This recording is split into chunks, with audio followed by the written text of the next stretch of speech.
Bismillahir Rahmanir Rahim. Alhamdulillahi Rabbil Alameen. Wa salatu wa salamu ala Sayyidina Muhammad wa ala alihi wa sahbihi ajma'een, amma ba'd. So in the mornings we've been speaking about backbiting. So we had that discussion, and hopefully we all understand what backbiting is now in its details, and then the permissible places of that. We move on to the next discussion on which is usually discussed, but a lot of people have a lot of confusion about what exactly it is. Namima, or tale-bearing. And in the path of Allah subhanahu wa ta'ala, one of the most detrimental things that we can do to ourselves is to essentially, out of enjoyment or without thinking too much, we lead to our own detriment. On the one side, we're trying to be in i'tikaf, and we're trying to do dhikr, and we're trying to stay on the course. So on the one hand, we're trying to be people of Allah subhanahu wa ta'ala and get close to Allah subhanahu wa ta'ala. And then on the other hand, there are these, you can say, traits or practices or habits which usually come from our culture or our group of friends or how we are brought up. And we don't realize that they're bad because nobody points them out, because everybody around us is doing the same thing. A lot of the issues, I've seen some communities do more ghibat than others because it's become a socially accepted norm. It's always been there, people do it, they don't think bad about it. It's okay to just have a laugh about somebody in a way that would be insulting if they're not there. So a lot of the time I've noticed that is where it starts from. A person who doesn't know how to do backbiting suddenly doesn't start backbiting. It's usually a trait. And those of us who like to speak more, who like to, some people are more introverted, some people are more extroverted. Some people, they can hold a conversation with anybody and everybody, and they can strike up some kind of discussion. They have to be even more careful because they like speaking. You need fuel, you need content. You need data, and a lot of the time it's the juicy kind of things are to talk about somebody, to say something, and so on. So that's why one needs to be careful. So it's nice to hear what exactly are these things so that we can reflect for ourselves what these problems are. So namima, or tale-bearing, is to divulge what is hated to be divulged, regardless of whether the one who hates its disclosure is the listener or the one spoken about, or even a third party. And regardless of whether it is divulged by speech, gestures, or writing, and regardless of whether what is divulged is one's speech or actions, and regardless whether or not it is a fault or shortcoming of that person. That's a long description. So let's try to understand that. Essentially, he says that tale-bearing is to divulge something. Very general, to divulge something, which means to just bring something up. What is hated to be divulged? So, it is anything that anybody would hate for it to divulge and you divulge it. Anything that would be hated to bring out in the open and you do that. This is regardless of whether you're bringing it up to the person who hates it. So I bring up an issue of you in front of you for no permissible reason. I just bring it up just to make you feel bad. That would be tale-bearing as well. Right? So it doesn't have to be to someone else. It can be to the person, to the listener as well. So regardless of whether the one who hates its disclosure is the listener or the third party, the one who's spoken about, or a third party. This could be, again, divulged in speech, in words, or it could be divulged in action, gestures, or writing, like we discussed in the previous one. And the thing is that it's just something whose disclosure is hated. It doesn't have to be a fault. If I saw that somebody just made a big deal, lucrative deal, and then I go and tell somebody else about it, and that person did not want it to be divulged, that would be tale-bearing. Why did I need to go and tell the whole world? Because a lot of things are strategic. Or the person doesn't want to show off. or he wants to keep it a secret for some other reason. So even if you think it's positive, if they would think that it's undesirable for it to be divulged, that is tale-bearing. Indeed, the reality of tale-bearing is to divulge a secret. So essentially that's what it is, right? You're divulging somebody's secret. That's what you're doing. And to remove the veil from what is hated to be disclosed. So the person doesn't want something to go, and you're opening the veil for it, and you're showing whether it's a good thing or a bad thing. One should instead remain silent regarding all that one sees of people, except for that whose disclosure entails benefit for a Muslim or the warding of a sin. Now, where you can divulge things is where it's going to be a benefit. And it's going to be a certain benefit, or you're going to help to get rid of a sin or harm. In which case, one chooses the lesser of two harms or the lesser of two evils. So you have to see that if I divulge from this person, that's a harm. But if I don't divulge and people are going to be affected by this negatively, then that's a harm. So which one is worse? In our Sharia, we got a number of cases like this in our Qawa'idul Fiqh, right? For example, let's just say that your house wall is shaky and it could potentially fall down and harm somebody on the public pathway. So now we've got two competing interests here. The safety of public, which is more than one person, and then we've got your autonomy of your own property, your ownership of your own property. I don't have a right to come and force you to take that down because it's yours. You can do what you want on your land. However, in this case, they're saying that you can actually, because this is khas, this is going to be very specific harm to the individual only. And if you leave it and you don't force him to do anything, it's going to cause nuisance to multiple people. You're allowed to actually encroach on a person's personal rights because it's the lesser of two evils. Another thing, for example, is that if you have a property, you should be able to do what you want on it. You should be able to build 100-story building on there. It's up to you. But if by you building the second story, it's going to block somebody else's air and light, then you could be stopped from doing that. That's actually within our Sharia, and the council has these codes, right? The council has these policies, but that's actually within our Sharia as well.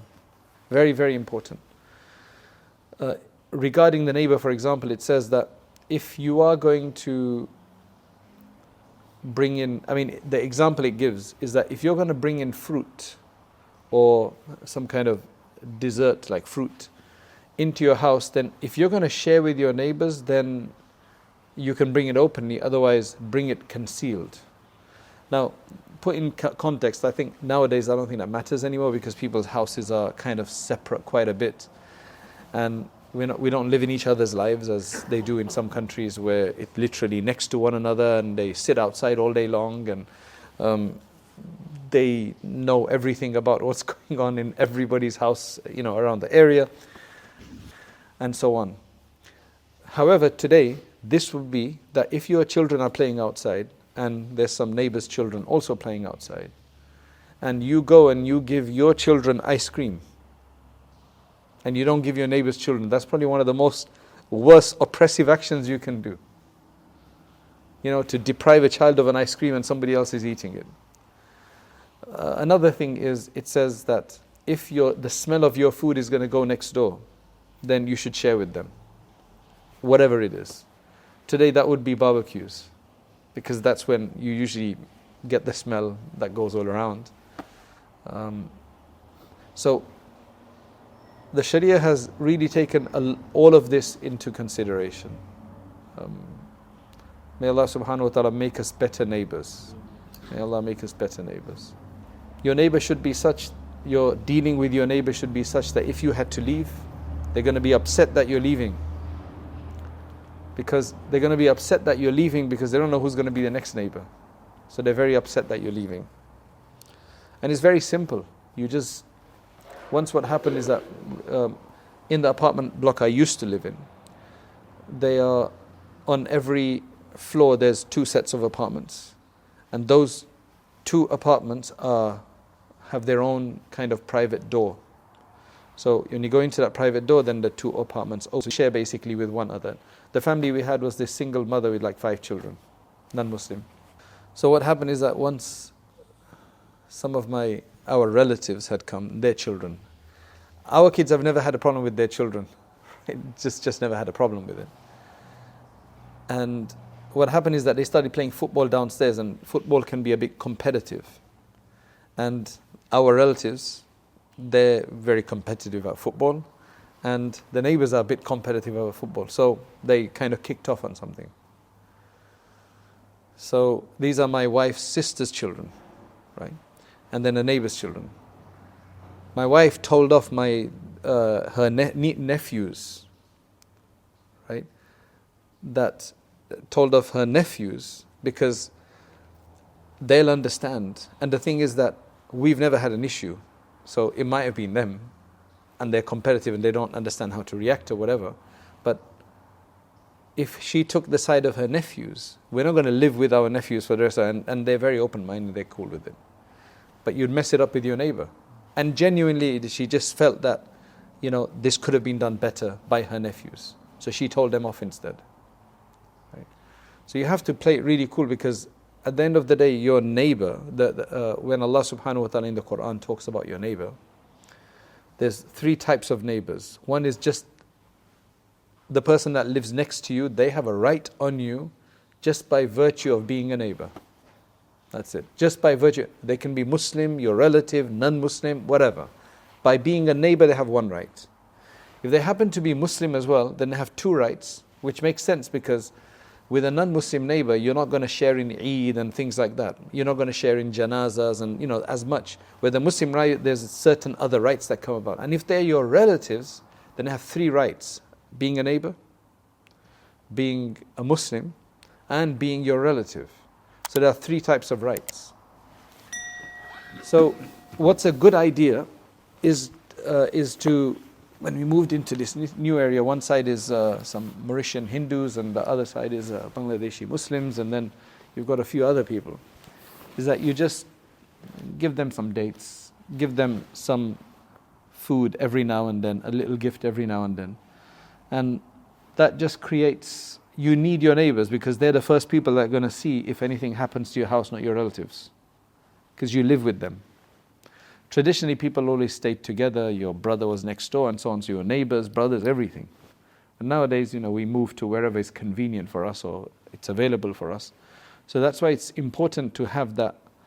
It's just better, and it's actually beneficial, and it's actually safer to have it that way. But if you have a bad neighbor, then it's a problem. So one should instead remain silent regarding all that one sees of people, except for that whose disclosure would benefit Muslims or the warding off a sin or harm. Imam Nawawi states in his commentary of Sahih Muslim, tale-bearing is to convey what people say to one another in a manner that is detrimental. So if you are conveying from one person to another something which is beneficial, then there's nothing wrong with that. Only if it's detrimental. It's just basically conveying something from one person to the other is detrimental. Allah subhanahu wa ta'ala states in the Quran, nor obey every swear of an oath, vile person, a slanderer who goes about with calumnies. That's essentially tale-bearing. Allah subhanahu wa ta'ala says that. It is narrated that Hudhayfa radiallahu anhu heard the Messenger of Allah sallallahu alaihi wasallam saying, a bearer of calumnies, this is a posh English word for it, a tale-bearer, the one who does namima, will not enter paradise. Bukhari and Muslim. If what is conveyed is a fault or shortcoming of the one you're speaking about. So now, if you're just tale-bearing something that might even be positive or just be normal, that's tale-bearing. If they don't like it, or with a view to cause harm. If it's a fault or shortcoming that you're conveying, then that becomes backbiting as well. A lot of the backbiting that people do will actually be backbiting and tale-bearing. So the difference between backbiting and tale-bearing is If it's a fault or a shortcoming or a defect, then that's backbiting as well. And if it's not a fault or then even that is still tale-bearing. Like I said, that the guy made a deal or the guy's bought a new car. And the problem is that we're always affected by something. We're always affected by, let's say that your neighbor got a red car or a blue car, a new car. 5 neighbors, everybody's going to have a different reaction. One is going to think, mashallah, he's got money, man. Another one is going to think, that's a nice car, maybe I should get one like that. Third one is going to think, man, I don't know why he bought that car. There's different reactions, right? Now, there's nothing wrong with having your own reaction. You can't help it. There's just something natural that you do. But then when you go and tell that to someone with a view to insult or to cause a problem or something like that, it's very difficult because everything we do in this world has a reaction. Everything, the clothing we wear, the way we carry ourselves, the things we say, everything creates a certain reaction. So it's a difficult place to live in that sense. But if we make a policy that I'm not going to involve myself with redundant things, I've got enough things to think about, then it's fine. I don't know about Perth, but in the smaller towns in London, in England, London, nobody's got time for anything, to be honest. But there's no time for anything. But when we go to the northern, smaller towns, then people have lots of time because it's not a rat race as much. You know, the houses are much cheaper and it's not as expensive. So while there's more people who are there to be social with you and help you out, whereas in London everybody needs to be paid because it's just survival. But the problem is that everybody wants to know about everybody else. It's a village mentality. In villages, everybody knows about everybody. I don't know what Perth is like. It definitely feels like a village outside in the sense that it's nice and calm and everything, but I don't know how village-like it is. I haven't lived here. Okay. Huh? Are you taking? No, not yet. I don't want that yet. So, once I pulled up to drop my wife, I was going for Isha. She wanted to go and see a friend, so I pulled up and was dropping her off at Isha time. And I see a woman looking from the next door window, because the houses are terraced houses, so they're literally linked to one another, right? So, one house is from here to that door.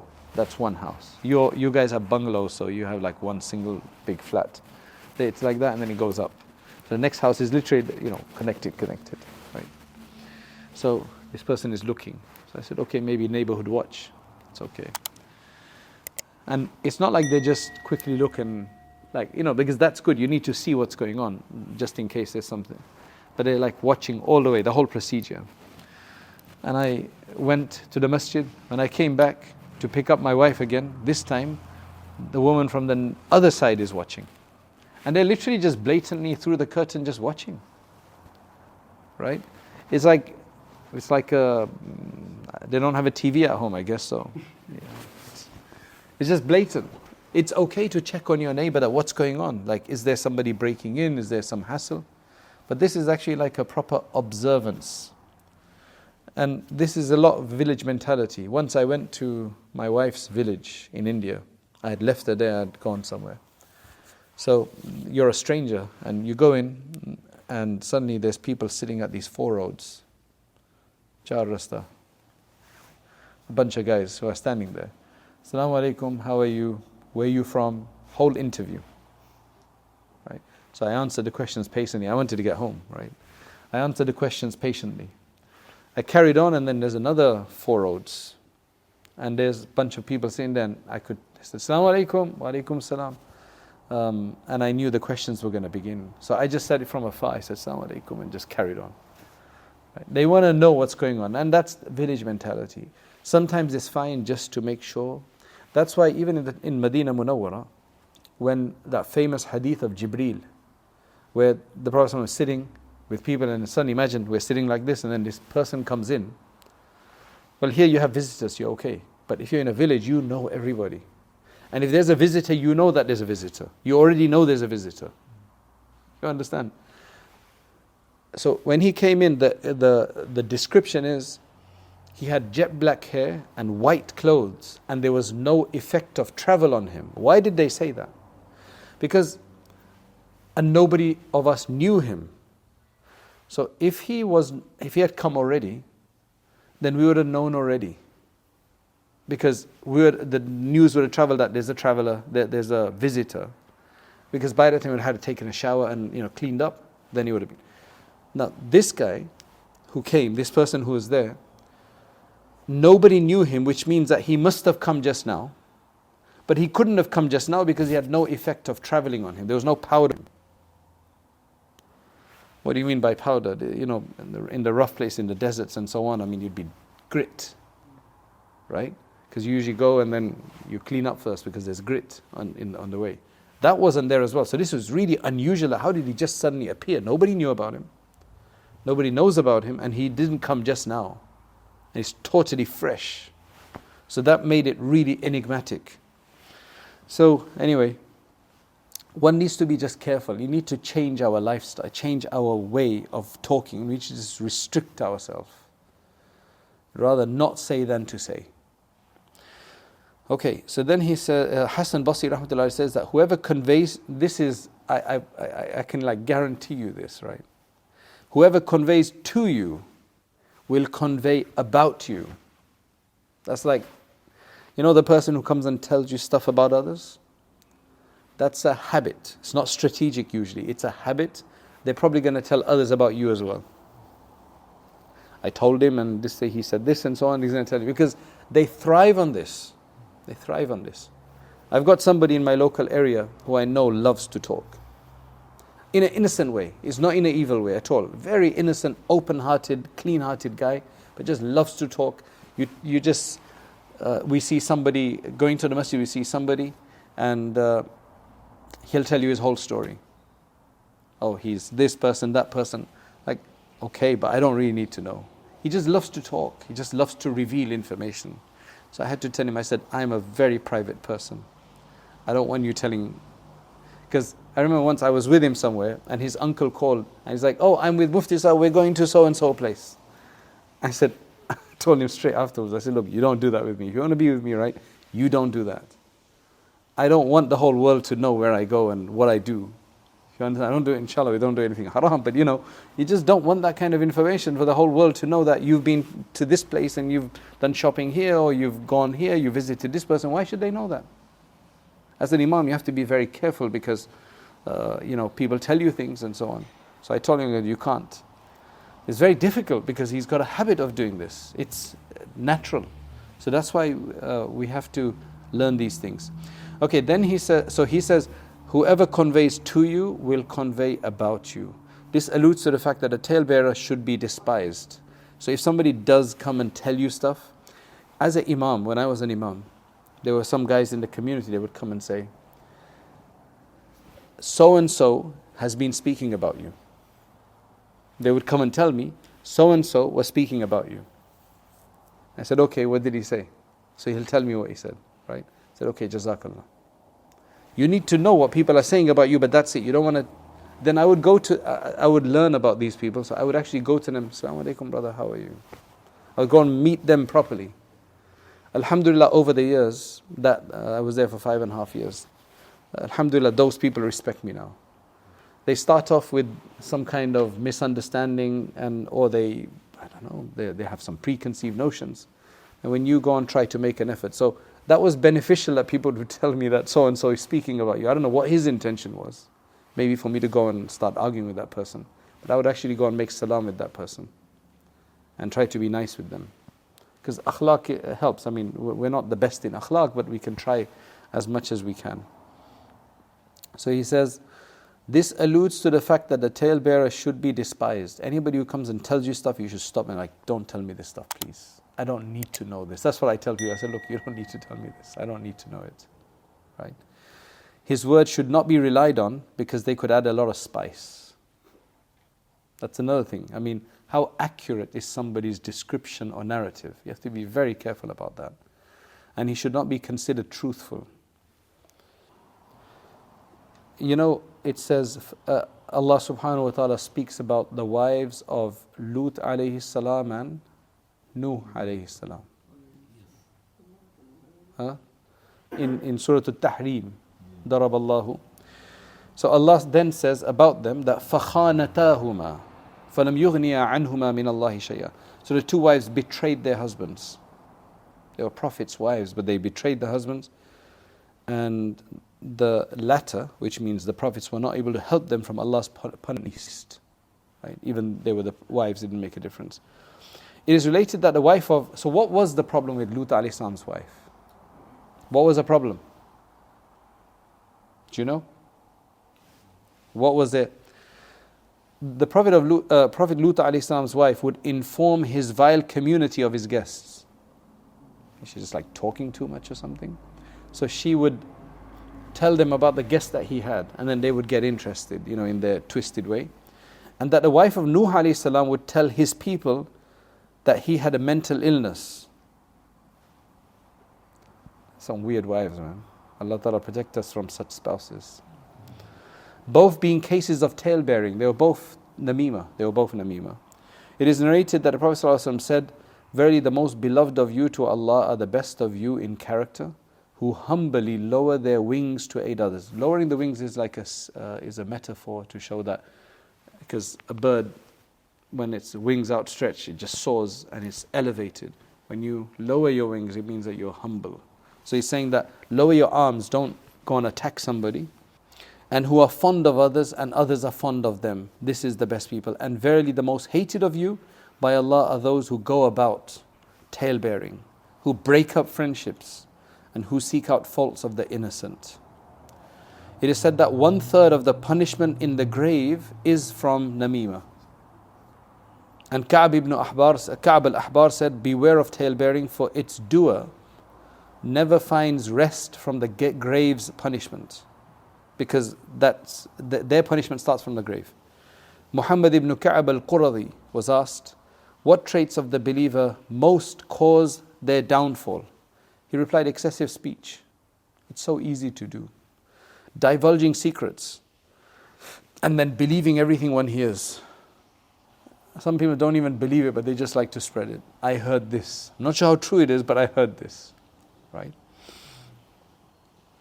It is related that the Prophet Musa alayhi salam saw a man standing under the shade of Allah's throne. So desiring that place, he asked his Lord what that man's name was. Allah didn't tell him. Allah instead replied, "I will tell you 3 of his traits. That's more important for you than to know who it is. He never envied others for their divinely bestowed blessings, so never had hasad. He was never insolent towards his parents. And number 3, he never engaged in tale-bearing." The reason why tale-bearing is just so bad is it messes up the community. There's harmony, and you go and tell this person and that person, and you just cause problems. Actually, one of the worst things that you can do is to tale-bear about people who are doing good work. For example, teaching, donating, contributing, organizing, da'wah fi sabilillah. That's the worst, because there might be a bit of defect or whatever, but it doesn't affect the thing, and you are tale-bearing, causing destruction and upsetting the whole setup. That's very, very bad, because you're disrupting Allah subhanahu wa ta'ala's da'wah to Allah subhanahu wa ta'ala. That's even worse. Imam Ghazali rahmatullah said, "Anyone approached with tale-bearing and is told so and so said or did such and such about you, or plots against you or the like, you must do 6 things." If anybody comes and tells you that so and so was saying something about you, first thing you should do is not believe it. Since the person tale-bearing is corrupt, he's a fasik. And as we read the verse the other day, that whenever a fasik comes to you with information, you should ascertain it. Number 2, you should stop him from tale-bearing. Advise, unless you understand that this guy genuinely knows what he's talking about. And he's got, وَجَاءَ رَجُلٌ مِّنْ أَقْصَى الْمَدِينَةِ يَسْعَى قَالَ يَا مُوسَى إِنَّ الْمَلَأَ يَأْتَمِرُونَ بِكَ لِيَقْتُلُوكَ فَاخْرُجْ. So that was sincere advice. He came from Pharaoh's people saying, "Musa alayhi salam, you better get out. These people are gonna, do something." So if you know that's genuine, then it's different. But otherwise, anybody just likes to come and tell you and juicy stuff, then stop him, advise him, Tell him how wrong it is. Hate him for Allah's sake. Hate his action for Allah's sake. Right? Not think ill of the absent brother. Don't jump to conclusions straight away. Right? And don't even go and investigate it because it's got nothing to do with you. Yes, if it's to do with you and somebody tells you he's out to get you, then of course it might be useful to go on. But otherwise, if it's just general stuff, don't even go and investigate. May Allah subhanahu wa ta'ala protect us from this very, very destructive act.